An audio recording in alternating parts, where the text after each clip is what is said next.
Welcome to the series, The Power of Principled Thinking by Dr. Gerald Mann. Dr. Mann is the senior pastor at the Riverbend Church in Austin, Texas. Let's join Dr. Mann for more of The Power of Principled Thinking.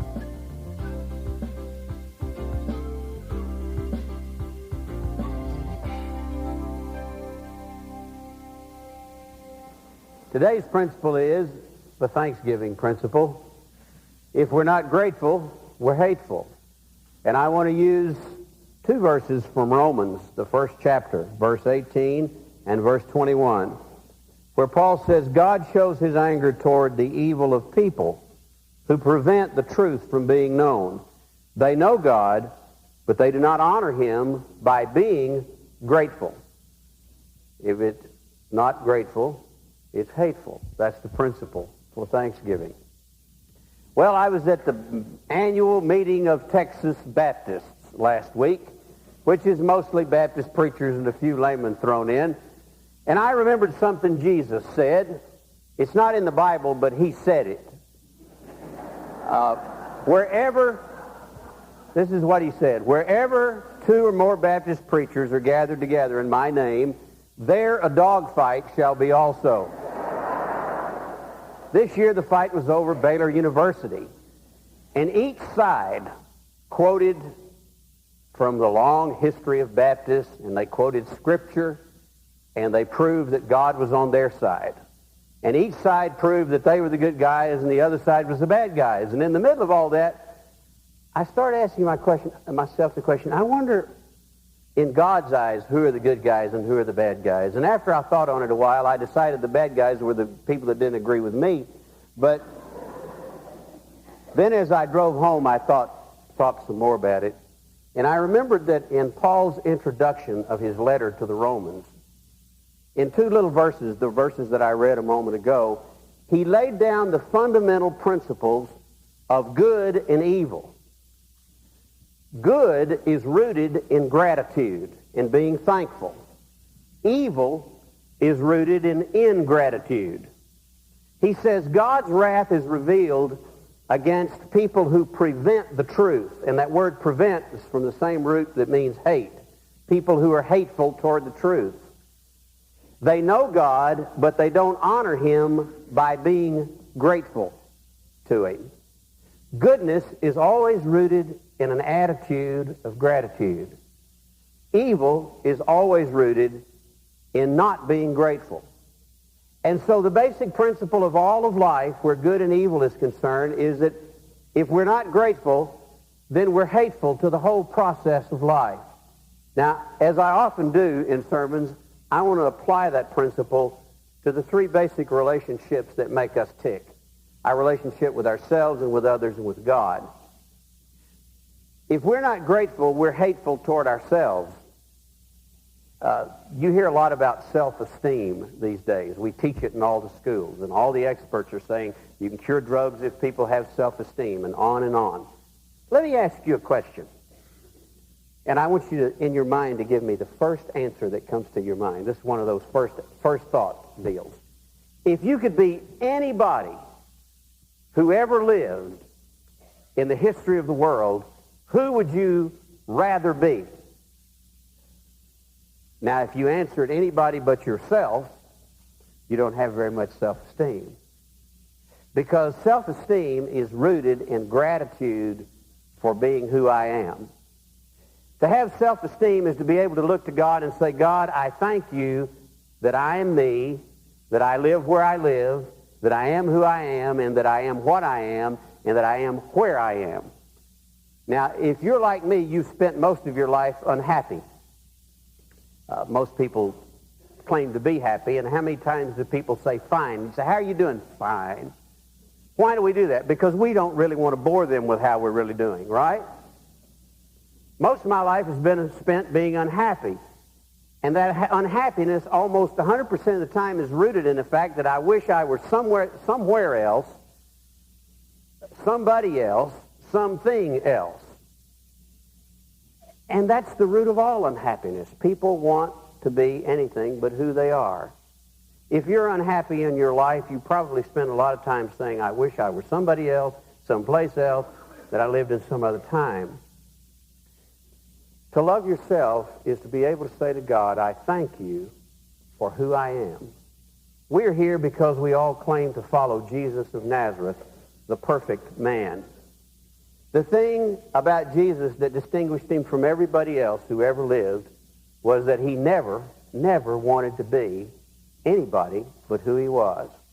Right after he began his public ministry and he went up to the three temptations, the devil said, I'll make you a king. And he said, I don't want to be a king. I'm glad to be who I am. He said, I'll make you a magician. You can jump down, you won't be hurt. And he said, I don't want to be a magician. I want to be me. He said, well, then I'll make you, the provider of everybody's needs. You can feed them, turn stones to bread. He said, I don't want to be the world food bank. He said, I want to be me. God made me, and I am a gift to myself. When my friend John Claypool's daughter died at the age of 11, he came back to his pulpit in Louisville, Kentucky, after many weeks off, and he said, many of you have expressed a desire to help me through my tragedy. If you really want to help me remember that all of life is a gift. My daughter was a gift. I didn't earn her. She was a gift to me, and I got to enjoy her for a little while, and now I'm having to struggle with the question of whether I would have rather had her and endured this pain or not had her at all. And I have decided that I would rather have enjoyed her for a season than not to have ever known her at all.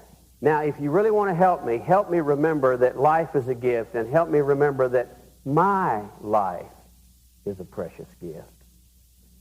That I can't do what I want to do. I am a gift to myself. So, either we're grateful or we're hateful toward ourselves. Do you want to be anybody else? Are you able to say, I'm glad I'm me? I'd rather be me than anybody else in the world. Second point. Either we're grateful or we're hateful toward others. The key to real relationships is gratitude. If you can look at the people you love as gifts that you didn't earn, that you don't deserve, it makes a profound difference in your life. I was a teenager in the 50s. I'm about the oldest one in this room.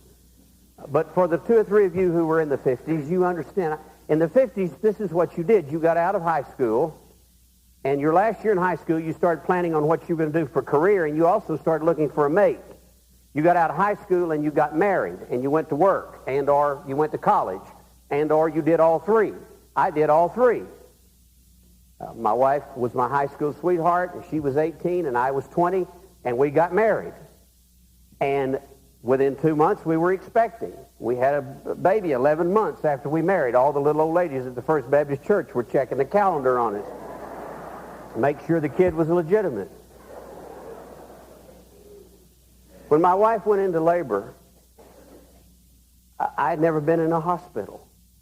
She was a little old knot of 95 pounds when she got pregnant. I didn't know about labor, and they didn't have Lamaze and all the stuff, and they didn't have those saddle blocks and all that. I mean, it was bite on a rag and endure it. I didn't know about all of that. I thought I loved my wife more than anybody in the world. What I discovered during those 2 days of labor, her labor, was that I loved me more than anything in the world, and that up to that point, she did more for me than anybody else had ever done in the world. But out of that process, she was 18 and I was 20. I went and locked myself up in that little old county hospital in a dark room. And I think, I didn't hear any voices, but God said to me just as plainly as I'm sitting here, you little jerk, you need to make up your mind whether you're going to be grateful for this person who loves you not because you towed a football or because you're a young minister in waiting or any of that stuff. She loves you because you're you. And either you're going to spend your life using up that love or seeing her as God's gift. So for 33 years come February, I've been looking at her as a gift. She looks at me as her cross to bear, but I look at her as a gift of delight. I'm her gift of suffering, I think. But that's the key to relationships. If we're not grateful, we're hateful. We're against the whole process of loving. People are gifts to us. And the third thing is also true. If we're not grateful, we're hateful when it comes to loving God. Let me give you two stories. And I hope you stick with me through this. If you're asleep, well, just go ahead and go to sleep because there's a point to all this. Tell you two stories. Illustrate what God's like. This farmer gets married to his young bride. They get married in the country church. They come out of the wedding ceremony, and she has on her dress, and he has on his long frock coat, and they get in their buggy, and the mule starts pulling them toward home. And as they go a little bit, the mule stumbles. He stops the buggy, gets out, he walks up to the mule, he looks him in the eye, and he says, "That's one." Gets back, and they start down. The mule stumbles again. He gets out, and he goes to the mule, and he says, "That's two." They go a little bit further, the mule stumbles again, he gets out, he walks up to the mule, he pulls back his frock coat, pulls out his pistol, and shoots the mule dead. The wife says, "Why did you shoot the poor dumb animal? All he did was stumble. What a cruel man." He said, "That's one."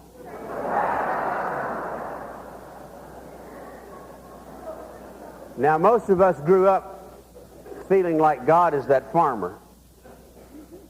We stumble, and he says, "That's one." And I get calls every Sunday night from all over America, and invariably somebody will call because I haven't said to somebody whose life is all messed up, "That's one." God's going to get you. There's another story I read, a beautiful story. G.K. Chesterton was sitting one day on a log overlooking a meadow in the springtime, and he had his little 3-year-old granddaughter on his knee, and I have a 3-year-old granddaughter. I can identify with this. And just as the lark, he bounced her up in the air and caught her. And, of course, she shrieked with delight. She loved it. And what did she say? "Do it again. Do it again." So he does it again and again and again until he wears himself out. And every time he bounces her up, she shrieks with more joy, and she delights in it more. She finally loses her breath. He loses his breath. He gives her to the mother.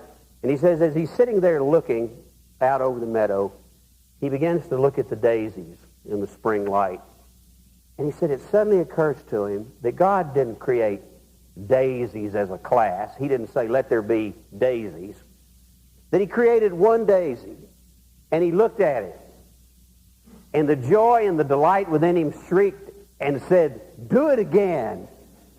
So he made another daisy, and he made millions and trillions of daisies, one at a time. And every time he created one, the joy within him said, "Do it again." And then Chesterton said he realized when he got through the daisies, he went on to roses and daffodils and on and on and on, the infinite creation.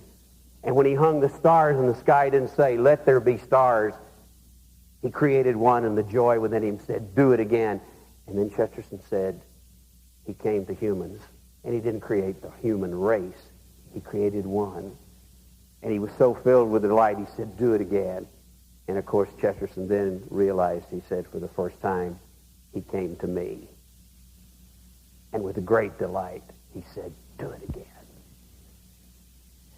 And Chesterton said, for the first time, I became a true believer because I realized that God is a do-it-again God. Not a "that's one" God, but a do-it-again God. And out of that, he said, I realized that the fundamental attitude of the Christian life is gratitude. To be thankful that God, in his joy to create, thought of me and said, "Do it again." Now, we either live with a gratitude to God for that, we're either grateful, or we're hateful to his whole creative process. The biblical idea of stewardship is that we put back into life what has been given. That we make things that we've been given grow, and we pass them on to the people who come after us. The person who walks around saying, "Me, my, I, mine," who can't be grateful for who he is and can't look at other people as gifts and can't be grateful for God for the sheer joy of his life is a person who's really stopping the whole process of creation. So either we choose to live gratefully or hatefully. There's no middle ground. Now, the Thanksgiving question is, are you living gratefully? Would you rather be anybody but yourself? Are you relating to people, making them grow, or using them? Are they gifts or tools? What about God? It strikes me every time I stand up here that to ask God's people to be generous is a contradiction in terms. Are you living gratefully? Well, you and I know the answer. To tell you the truth, I don't live gratefully most of the time. I, most of the time, would rather be pastor somewhere else. I don't know where, but when I asked myself the question, who would you rather be more than anybody else? You know what the answer was? He hasn't been created yet.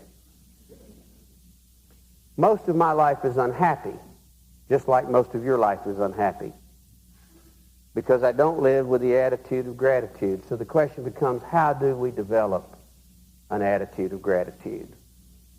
And I've been searching that in my own life, and I was reading in 2 Corinthians 8 and 9 the other day, and I began to get a little bit of the answer.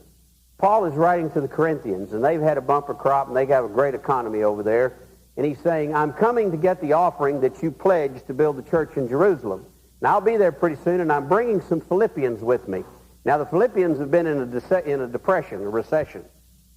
And he said, I'm bringing them because they not only, I didn't think they would give anything. They not only gave, they gave a whole bunch. And they only gave a whole bunch. They gave more than they were able to. And he said, I'm bringing them as an example of generosity for you. He said, but I want to remind you how they became generous. First, they gave themselves to the Lord. Then they began to give to others. And when I read that, I realized that's the secret. We can't live gratefully. We can't give thanks until we first give ourselves to the Lord.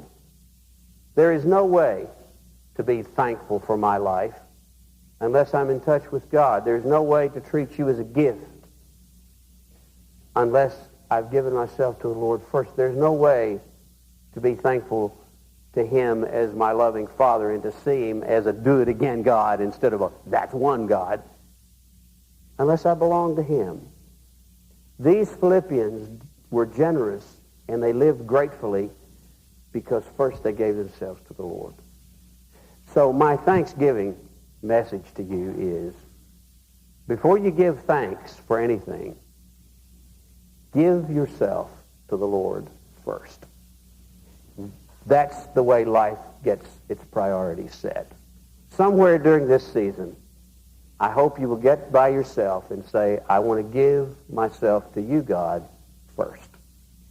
That is the first step toward living gratefully. Thank you for joining us for the series, The Power of Principle Thinking. For information on other audio tapes or books by Dr. Gerald Mann, please call 1-800-388-9500 or write to Gerald Mann Ministries, Post Office Box 160-100, Austin, Texas 78716. You can turn the tape over now for the continuation of this series, The Power of Principle Thinking, from Dr. Gerald Mann.